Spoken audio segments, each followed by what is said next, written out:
आकाश का रंग नीला क्यों दिखाई देता है? तारे टूटते हुए क्यों दिखाई देते हैं? दिन में तारे क्यों नहीं दिखाई देते हैं? बर्फ पानी के ऊपर क्यों तैरती है? ऐसे ही सवालों के जवाब जानने के लिए बने रहिए वीडियो के लास्ट तक। नंबर 10। दोस्तों, क्या आप जानते हैं कि हमें स्वाद का अनुभव कैसे होता है?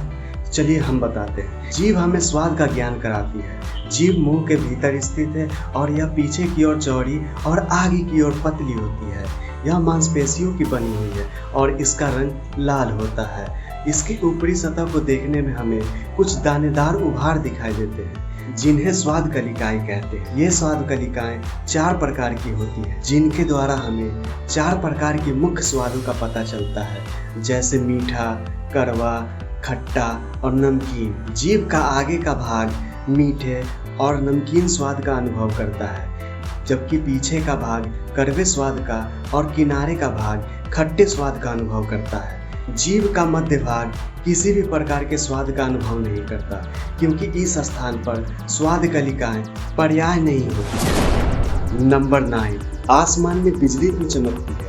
अगर आपको इस बारे में नहीं पता तो चलिए हम बताते हैं। दोस्तों, क्या आपको पता है कि बादलों में नमी होती है और यह नमी बादलों में जल के बहुत बारीक कणों के रूप में होती है। हवा और जल कणों के बीच घर्षण होता है।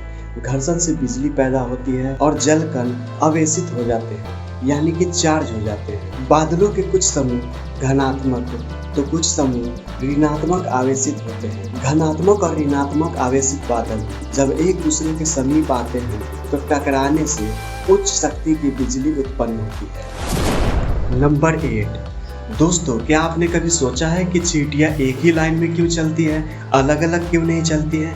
चलिए हम बताते हैं। चींटियों में कुछ ग्रंथियां होती हैं, जिनसे फेरोमोन्स नामक रसायन निकलती हैं। इन्हीं के जरिए वो एक दूसरे से संपर्क में रहती है।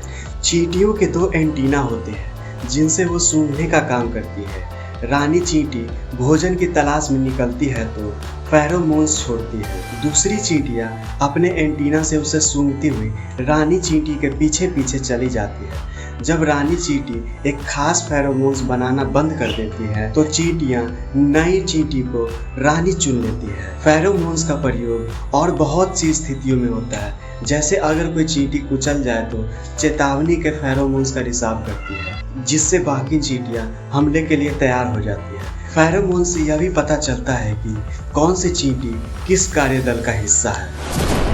नंबर 7। क्या आपने सोचा है कि छिपकलियां दीवारों पर चिपक के कैसे चलती है?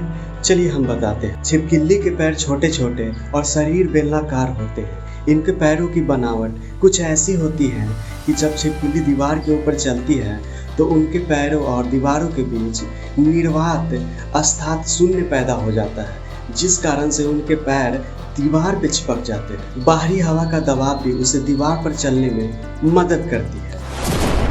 नंबर 6। दोस्तों, क्या आप जानते हैं कि जुकाम होने पर हमारी नाक की गंध क्यों चली जाती है? गंध को सूंघने का कार्य हमारी नाक द्वारा होता है। जब हम किसी गंध को सूंघते हैं तो हमारी नाक की तंत्रिकाओं के माध्यम से गंध की सूचना हमारे मस्तिष्क तक पहुंचती है, जिनसे हमें गंध की जानकारी मिलती है। परंतु जुकाम होने पर संदेश पहुंचाने वाली तंत्रिकाओं के सिरे प्लेज्मा के कारण बंद हो जाते हैं, जिनसे गंध की जानकारी हमारे मस्तिष्क तक नहीं पहुंच पाती है। इसी कारण हमें जुकाम हो जाने पर हमारी नाक से गंध का अनुभव होना बंद हो जाता है।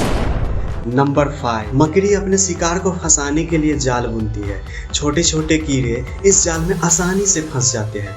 इन कीड़ों का जाल से निकलना काफी मुश्किल हो जाता है, लेकिन आपने कभी गौर से देखा होगा तो पाया होगा कि मकड़ी खुद उस जाल में एक जगह से दूसरी जगह आसानी से घूम रही होती है। तो क्या आपको पता है ऐसा क्यों होता है? मकड़ी का पूरा जाल चिपकने वाला नहीं होता है, वह इसका कुछ ही हिस्सा चिपचिपा बुनती है। वहीं इसके अलावा वैसा हिस्सा जहां मकड़ी खुद आराम से चलती है वह बिना चिपचिपे पदार्थ के बनाया जाता है, इसलिए वह आसानी से घूम लेती है। नंबर 4। बर्फ पानी के ऊपर क्यों तैरती है? जब कोई भी तरल पदार्थ ठोस पदार्थ में बदलता है तो उसका आयतन घट जाता है और वह भारी हो जाता है, लेकिन पानी के साथ ऐसा नहीं होता है। पानी जब ठोस अवस्था के लिए बर्फ बनकर तैयार होता है तो उसका आयतन घटने के बजाय बढ़ जाता है, जिसके कारण वह पानी की तुलना में हल्की हो जाती है, इसलिए बर्फ पानी में तैरती रहती है। नंबर 3, दिन में तारे क्यों नहीं दिखाई देते हैं? पृथ्वी के चारों ओर सघन वायुमंडल है जो कि सूर्य के प्रकाश के चारों ओर बिखेर देता है, जिससे दिन में आकाश चमकदार हो जाता है तथा तारे नहीं दिखाई देते हैं। जबकि चांद पर जहां वायुमंडल नहीं है वहां दिन में भी तारे देखे जा सकते हैं। नंबर 2, तारे टूटते हुए क्यों दिखाई देते हैं? अंतरिक्ष में अनेकों बड़ी बड़ी रचनाएं उपस्थित हैं जो पृथ्वी से अरबों किलोमीटर की दूरी पर स्थित है, जिन्हें हम तारों के रूप में देखते हैं। जब वे बाहरी अंतरिक्ष से वायुमंडल में प्रवेश करते हैं तो हवा की रगड़ से गर्म होकर चमकने लगते हैं। ये उल्काएं भी कहलाती हैं। अधिकांश उल्काएं वायुमंडल में पूरी तरह जल जाती है, लेकिन कुछ बड़े उल्का पिंड पृथ्वी तक पहुंच जाते हैं, जिन्हें जब हम गिरा हुआ देखते हैं तो हम कहते हैं तारा टूट रहा है। नंबर 1, आसमान का रंग नीला क्यों दिखाई देता है?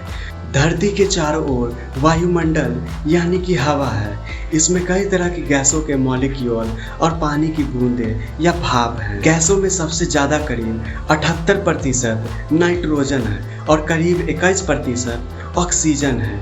इसके अलावा ऑर्गन गैस और पानी है। इसमें धूल, राख, समुद्री पानी से उठा नमक वगैरह है। हमें अपने आसमान का रंग इन्हीं चीज़ों की वजह से आसमानी लगता है।